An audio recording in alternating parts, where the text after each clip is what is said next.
A solicitude informs the business of a widespread practice for which he/she may not be formerly aware of, as well as to prevent future victimizations. The definition of gang stalking. Gang stalking is stalking by multiple perpetrators, most of whom are unknown to the victim, for the express desire to harass using psychological abuse and intimidation. Synonyms for gang stalking. Synonyms for gang stalking are not limited to, but include the following: group stalking, cause stalking, community stalking, vigilante stalking, organized stalking, multi-stalking, and gaslighting. The goal of gang stalking. The express goal of gang stalking is to silence a victim, drive a victim insane, and possibly to the point of suicide, or destroy the victim's reputation and believability, as the person will likely be viewed as mentally ill should they complain or report the abuse. Gang stalking is also used to gather information on individuals as well as force individuals to move or leave an area. Motivations for the abuse. Motivations for gang stalking vary. Revenge for a real or imagined offense, true or false accusations of a horrible crime of which the victim has gotten away with, silencing a corporate whistleblower defecting from a cult, a perceived enemy of a group or organization, and knowing too much are all examples of possible motivations. Due consideration should be used, as the motivations of the stalking groups are in no way limited to the above. Who are the stalkers? The stalkers, for the most part, are everyday citizens. Other stalkers are street thugs who have been hired to harass and intimidate. Some stalkers are actual private investigators who have been hired to gather information concerning the victim. Many stalkers are members of volunteer police groups. Why people participate in gang stalking? Some stalkers are told lies, either positive or negative in nature, in order to gain their participation. Some stalkers are paid or receive other benefits. Stalkers belonging to an organization may simply be following orders. Some stalkers may use their participation in order to repay a past favor. Racism, prejudice, anti-Semitism, homophobia, or otherwise hatred of a victim. Peer pressure/need to fit in. Former stalkers have stated they participated out of fear of becoming the next target should they go against the group. Entertainment value/thrill of participation in an illegal activity. Some stalkers mistakenly believe it is their civil duty. Who or what is ultimately behind gang stalking? Corporations, government organizations, military, societies/fraternities/orders, religious cults and destructive New Age groups, concerned community groups/vigilante groups, criminal organizations, volunteer police organizations, etc.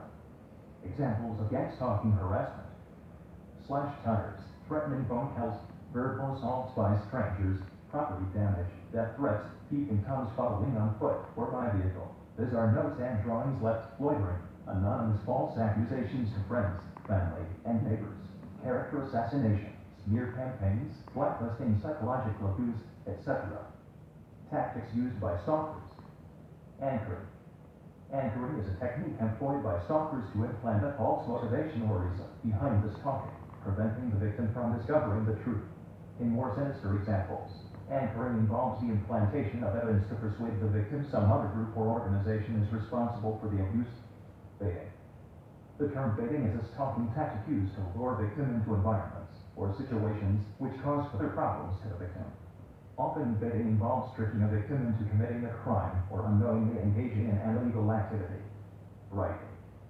Writing is a term jokingly referred to by stalkers to indicate the practice of repetitive flashing of the car's hiding headlights.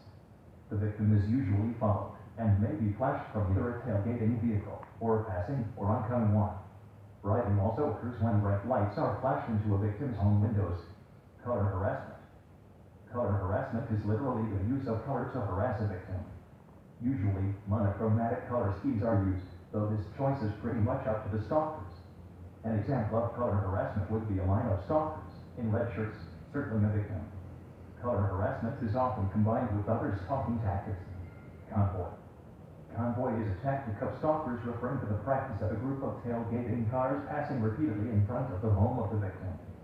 Vehicles used may be of the same color, and stalkers may honk the car horn or flash the car headlights as they pass. Cyberstalking. Cyberstalking is a related group of harassing behavior occurring via internet/online. Cyberstalking includes, but is not limited to, computer hacking, trolling, spamming, often including porn uses, verbal assaults, character assassination, and impersonations of the victim.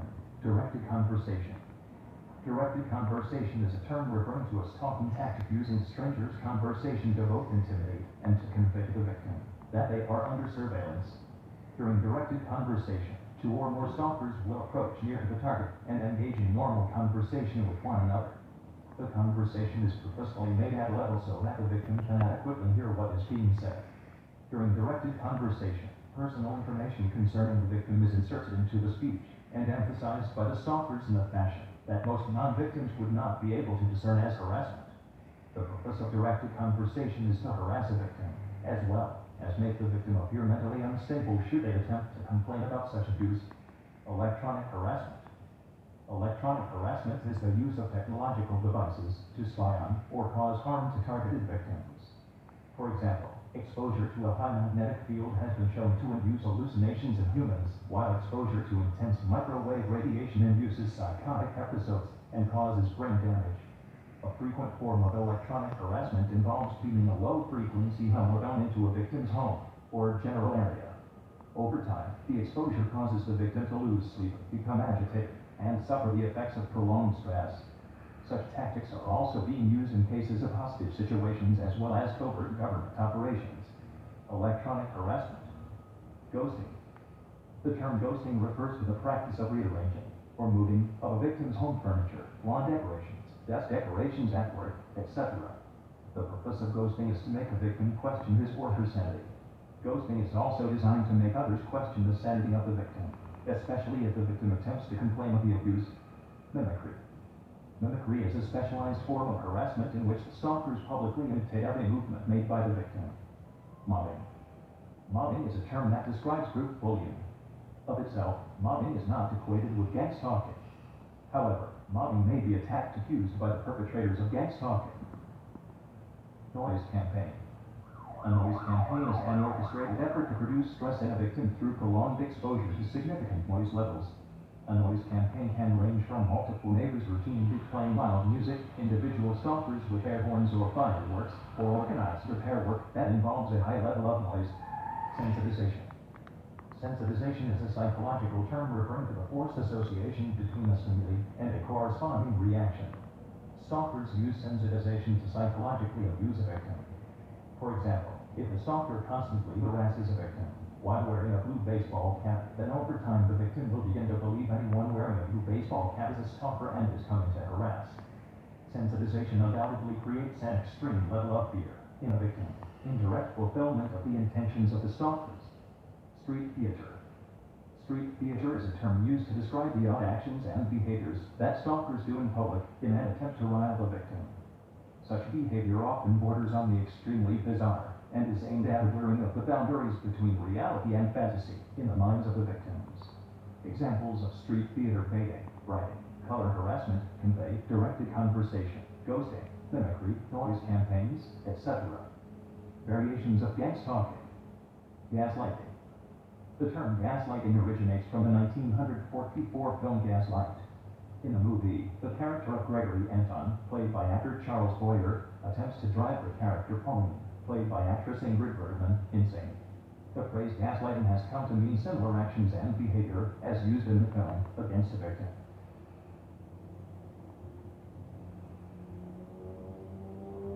Consumer stalking. Consumer stalking is harassment and abuse directed at a consumer who has either filed a complaint against a company, filed a lawsuit against a company, or who is made aware of illegal activity occurring within a company. Often companies will fund stalkers simply in an attempt to prevent the victim from filing a lawsuit via using fear and intimidation tactics. Consumer stalking can also be used to describe certain illegal activities of debt collectors. Corporate stalking. The term corporate stalking refers to a particularly severe form of gang stalking, where a corporation actually provides funding toward the harassment and abuse of a targeted individual, usually someone who is a whistleblower, perceived problem employee, or else an employee who has witnessed illegal activity occurring within the corporation. The most sinister and downright evil tactic used during corporate stalking is forcing the victim to see the company psychologist. In most cases, the company psychologist is made aware that the victim is a dissident and a threat that needs to be eliminated. A false diagnosis of general psychosis, schizophrenia, or other mental illness is made, as well as a recommendation of institutionalization. The white glove treatment. The white glove treatment is slang for gang stalking, as jokingly referred to by the Masons who either participate in or know of its usage against so-called enemies of Freemasonry. Note, the phrase "the white glove treatment" is not limited to Freemasonry, as members of similar groups and organizations often practice gang stalking. Also realize that gang stalking isn't, and has never been, sanctioned by any Grand Lodge or governing body of Freemasonry. It is a rogue practice carried out by groups of Masons without sanction or permission from superiors. This said, the practice is, unfortunately, widespread. Workplace mobbing. Workplace mobbing is mobbing backers on the job, and for a variety of reasons. Motivations behind this form of gang stalking include, but are not limited to, the following. Mobbing used to force a person to quit a job, usually in order to prevent paying of benefits such as a severance package, unemployment, or retirement, silencing an employee who has knowledge of illegal activities occurring in a company, or forcing an employee to quit/resign, and to open the position to another candidate. Mobbing has recently become a serious issue in corporate environments. Many countries, like Canada, Australia, and the USA. Does the word gang, as in gang stalking, refer to street gangs? No, the word gang refers to multiple people who organize/group together for a common purpose. What is the difference between stalking by a single perpetrator and gang stalking? All forms of stalking are physically, emotionally, and psychologically harmful to the victim. With regards to gang stalking, the abuse is particularly invasive, as the victim is not able to distinguish friend from foe. The majority of the population is aware of cases such as jilted lover and stalker and can readily identify key features of such abuse. The little-known phenomena of gang stalking allows the perpetrator's anonymity and enables future victimizations, as stalkers are actually encouraged by the lack of repercussions. Please keep in mind that victims of gang stalking have to deal with an abuse engineered to make them appear insane should they complain to authorities. It is no wonder that victims of gang stalking are far more likely to commit suicide and victims of individual stalkers. Is gang stalking legal? Yes. Despite what the leaders or members of stalking groups say or believe, all forms of stalking and harassment are illegal. Criminal stalking laws by state. Has any former stalker ever spoken out against gang stalking? Yes. David Lawson, a licensed private investigator in Florida, participated in gang stalking for approximately 12 years. He has since written a book, Terrorist Stalking in America, detailing how and why the government, corporations, organizations, and societies hire people to stalk, torture, and harass certain individuals. What type of person is most at risk for becoming a victim of gang stalking? Minorities, whistleblowers, activists, homosexuals, dissidents, suspected pedophiles despite the truth of any allegations, informants, people who know too much, political rivals, witnesses to a crime, people who were at the wrong place, at the wrong time, victims of human experimentation, etc. Is it true that police often participate in gang stalking? Unfortunately, yes. Many police officers are also members of organizations that practice gang stalking. Also, many police officers use community groups to help keep neighborhoods safe from would-be predators, disregarding the innocent people who get harassed and stalked in the process. The police officers who are sympathetic towards victims of gang stalking have admitted that they are fully aware of the phenomena, but have little power to stop it due to its widespread nature. What part of the country is one most likely to be gang stalked? Victims have reported gang stalking in every state of the Union, as well as international.